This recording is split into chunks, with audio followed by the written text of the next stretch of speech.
Assalamualaikum warahmatullahi wabarakatuh. Apa kabar teman-teman? Jumpa kembali dengan kami ya. Dewani Duren ya. Hampir 3 hari kami tidak buat video teman-teman karena kami lagi jalan-jalan. Ya, hari ini hari Rabu tanggal 15 Juni tahun 2022. Nah, kami kesasar di Wonosalam Durian Farm, teman-teman. Maksud tadi mau mencari durian, tapi akhirnya sampai di sini. Kata yang merawat ya teman-teman, ini ada banyak durian ya. Tapi jujur begitu kami melihat kondisinya kayak gini.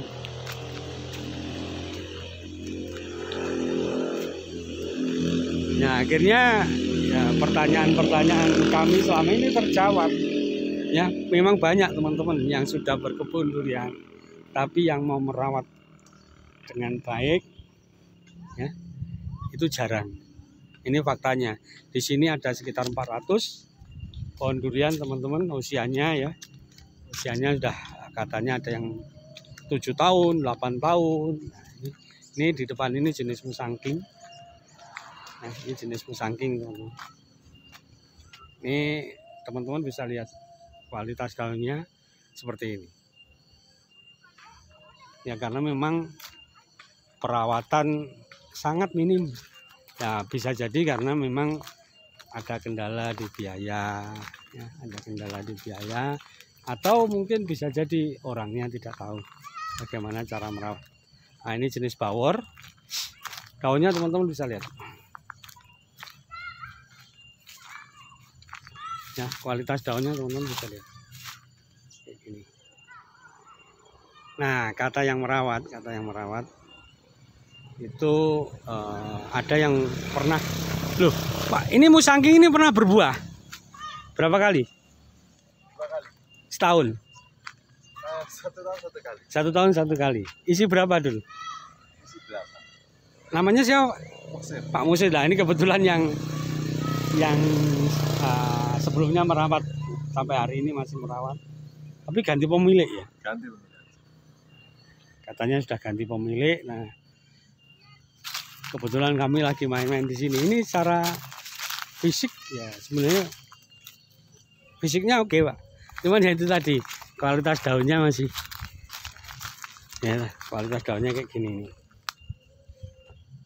Jadi memang perlu perbaikan sih menurut kami, teman-teman. Nah, ini bawor. Bawor pun juga teman-teman bisa lihat.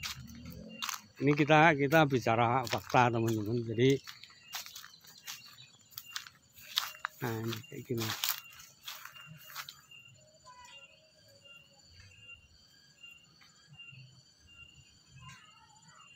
Kalau ini berapa tahun nih, Pak? Rata-rata antara segituan. 10 tahun. Antara. Nah, kurang lebih 10 tahun. Ada yang kurang. Ada yang kurang. Yang itu musangking. Nah, ini harusnya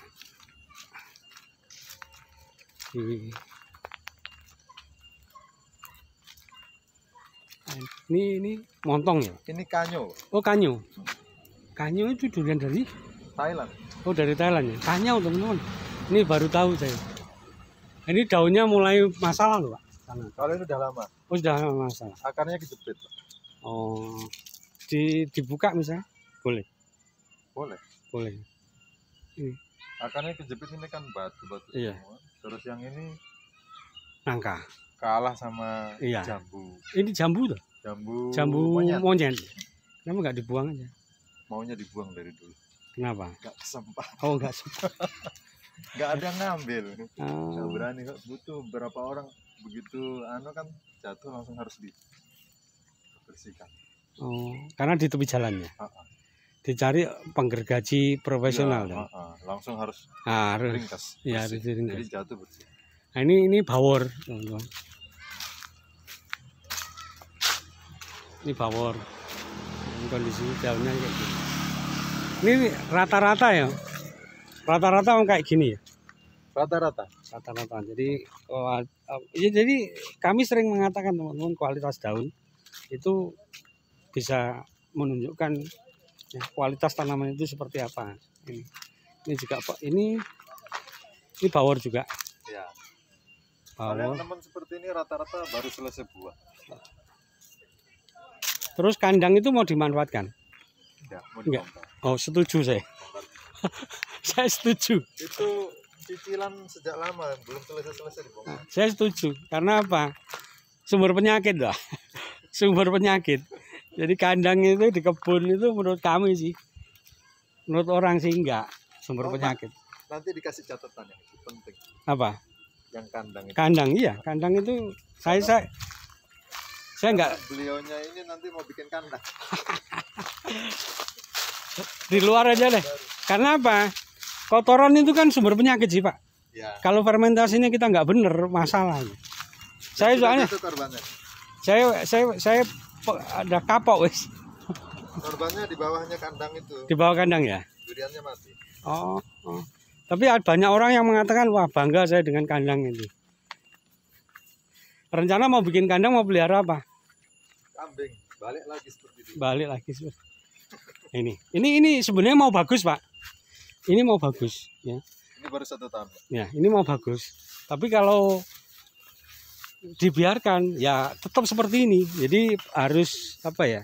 Nanti bisa video saya bisa Pak Musir tunjukkan kepada Pak Artono. Ya. Ini saya kebetulan lancang ya bikin. Nah, cuman saya mengatakan apa adanya. Ya, menurut pengalaman kami, berdasarkan pengalaman kami. Ya. Tentu ya, karena ilmu saya juga masih terbatas, saya masih hanya belajar, tapi diantara yang lain sebenarnya ini lumayan ya, lumayan secara pertumbuhan cuman nanti kalau dibiarkan nggak segara apa pupuknya mikronya dikompliti dan lain sebagainya ya kembali lagi. Ini bisa jadi seperti yang sana, bisa jadi seperti sana. Ini kalau mataharinya kan dari sana ya. Sana Pak. Oh, dari agak sana. Agak sana. Kalau agak sana ke sana ya kadang-kadang. Ya, agak miring ke sini. Di sini. Kalau masih ke sana lumayan Pak, pagi hari kena sinar matahari. Yang repot itu kalau paginya nggak dapat. Yang repot itu tiap hari banyak mendungnya. Oh. Tiap hari banyak mendungnya ya. Yang paling repot di situ, Pak. Temperatur paling tinggi? Temperatur sepertinya setahu saya masih 34. Oh, kalau 34 ya nggak apa-apa loh Pak. 30, 34. Akhir-akhir ini sulit mendapatkan angka itu. Karena memang ini katanya sih, saya dengar-dengar kemarau basah ini.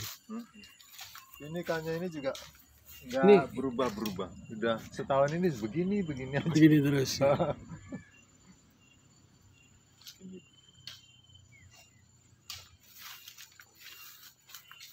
Banyak kanyanya. Kanyanya banyak. Ya. Dulu dapat bini dari mana? Saya malah belum pernah nyicipi. Dari Malaysia. Dari Malaysia.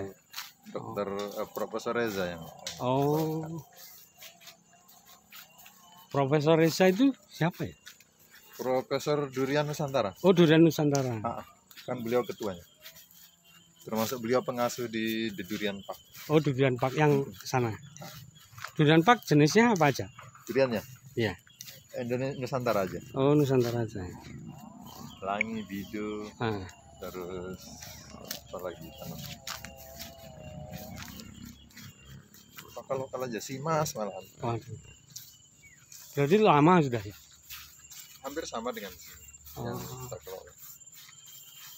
Kalau sini paling banyak Musangking sama? Musangking sama. Ini teman-teman kualitas daunnya. Musangking, Kanyu sama Kumbo Karno. Oh, Kumbo Karno. Kumbo Karno rasanya? Kumbo Karno seperti montong. Seperti montong ya. Bedanya ada pahitnya itu. Oh. Persis. Bijinya juga cenderung kecil. Bentuknya bulat. Ini Pak, eman ini bawor ini. Ini sakit ini. Baru selesai buahnya. Ini, dan baru aja selesai. Selesai buah kemarin dikasih NPK sama apa aja? NPK sama korn kali itu. Apa? Korn kali. Seharusnya setelah buah itu dolomit Pak. Baru selesai ini, jadi dipangkas nanti perlu dolomit. Ya, ini udah dolomit. Baru Dolomit, setelah itu baru tuh pupuk NPK tinggi.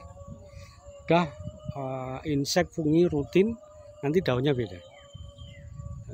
Plant katalis kalau takut mahal ya tapi penyemprotan harus rutin. Dalam kondisi kayak gini ini kalau saya 3 hari sekali. 3 hari sekali nanti perubahannya muncul tunas baru kelihatan. Tapi untuk menjangkau yang atas kalau nggak sancin kita ngomong kosong ini ya. Nanti biar Pak Hartono tahu ya kondisi pohon seperti ini kalau kita ngandalkan hanya elektrik, Pak. Pasti nanti harus butuh diskusi. Ya. Kalau nggak ketemu sepertinya nggak bisa. Iya. ini perlu, jadi peralatan harus didukung dengan baik. Kalau tanpa itu ya kita nggak bisa bekerja. Ini kalau ngandalkan elektrik yang sana nggak kena. Yang atas nggak kena. Pak Pram, mohon izin saya rekam ya yang tadi termasuk ucapan Sanjan itu ya. Iya, Sanjan dan mikro. Pupuk mikro. Jadi nutrisi utama itu makro dan mikro. Itu esensial, nggak bisa, fungsinya nggak bisa digantikan oleh yang lain. Saya kasih pengantar dulu ya. Ya. Hari ini Rabu ya, Rabu tanggal 15 Juni 2022 di Wonosalam Durian Farm. Saya bertemu dengan Pak Pram yang menjadi pengasuh di Dewane Durian. Nah, ini beliau mengambil beberapa foto, video durian kita. Nah, coba komentar beliau gimana Pak Pram dengan. Jadi begitu saya masuk, jujur aja, ya, pohonnya dalam keadaan sakit. Ya, daunnya bisa kelihatan. Ya, sakit. Nah, sakit ini yang paling utama ini harus dimunculkan adalah daun. Tunas. Jadi tunas. Nah, pohon durian itu kan bertunas 3 bulan sekali. Jadi dalam 1 tahun itu 4 kali bertunas ya. Nah, ini yang perlu dikejar sekarang ini, munculnya tunas baru. Nah, yang perlu juga diperhatikan makro mikronya harus, kemudian fungisida harus rutin. Nah, kalau fungisida nggak rutin, daunnya kusam kayak gini nih, Pak. Saya tunjukkan daunnya kayak gini. Ini daun kusam, daun nggak sehat sama sekali. Kalau daun nggak sehat gimana? Klorofilnya nggak ada, yang masak nggak ada. Ya. Jadi selain pupuk Pak, perlu peralatan apa? Ya, Pak, peralatan untuk penyemprotan kayak gini. Ya, penyemprotan kayak gini ini nggak bisa elektrik, udah harus pakai sancin dengan semburan sampai 12 meter, 10 untuk meter. Ketinggian ini ya, perlu alat yang lebih. Lebih dari tekanannya harus tinggi. Kemudian kita harus menyediakan alat untuk mengukur kadar cahaya inframerah, infrared, ultraviolet, supaya temperatur pH tanah kita harus punya. Karena ini nggak main-main, skalanya udah kebun, ada 400. Nah, tanpa alat pendukung itu ya kita ibaratnya berkebun kayak kita pergi ke dukun. Kalau sakit nggak tahu diagnosanya apa, ya itu nggak tahu. Tapi kalau kita pergi ke dokter kan tahu diagnosanya. Kemudian kalau kita pergi ke dokter Pak ya, kita pergi ke dokter itu kita pasti suruh periksa darah nih. Ya. Dari situ akan muncul diagnosa. Lain kalau ke dukun, ya. Nah, ke dukun ya itu tidak dibekali dengan alat. Ya, jadi tebak-tebakan. Kalau pas tebakannya benar sembuh.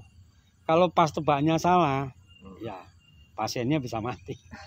Sama durian juga gitu. Durian, jadi konsep kami kan dengan dasar ilmu pengetahuan dan itu memang terukur. Harus terukur, ada alat ukurnya. Tanpa alat ukur ya nggak bisa. Kasat kalau dilihat secara kasat mata sebenarnya sudah kelihatan. Tapi kita lebih lebih baik itu kalau ada alat ukurnya. Jadi pandangan mata seseorang, setiap orang beda. Tetapi kalau alat ukur kan nggak bisa ditipu. Lebih akurat ya. Ya lebih akurat, kemudian lebih objektif lah. Mata si A sama mata si B beda. Tadi begitu saya melihat daunnya bermasalah. Padahal daun itu adalah alat komunikasi antara tanaman kita, durian, dengan manusia. Itu daun. Pohon durian sakit atau tidak dilihat dari daunnya. Nah, daunnya hampir dipastikan 80% kusem. Ya, itu masalah. Jadi kalau pengen tahu durian sehat, lihat daunnya. Ya. Baik. kurang lebih. Nanti bisa dilihat lah daun di durian saya seperti apa. Nah itu teman-teman, jadi kita coba kita mencoba membantu, ya, membantu kurang lebih masukannya yaitu tadi. Jadi kalau berkebun itu ya jangan setengah-setengah. Mampu beli lahan luas ini juga harus mampu membeli alat, ya memelihara, nah, didukung dengan alat yang baik. Oke teman-teman, dari Wonosalam ya, tepatnya durian Wonosalam Durian Park. Wonosalam Durian Farm. Nah, Dewan Durian berbagi, semoga bermanfaat ya. Tetap semangat dalam berkebun. Assalamualaikum warahmatullahi wabarakatuh.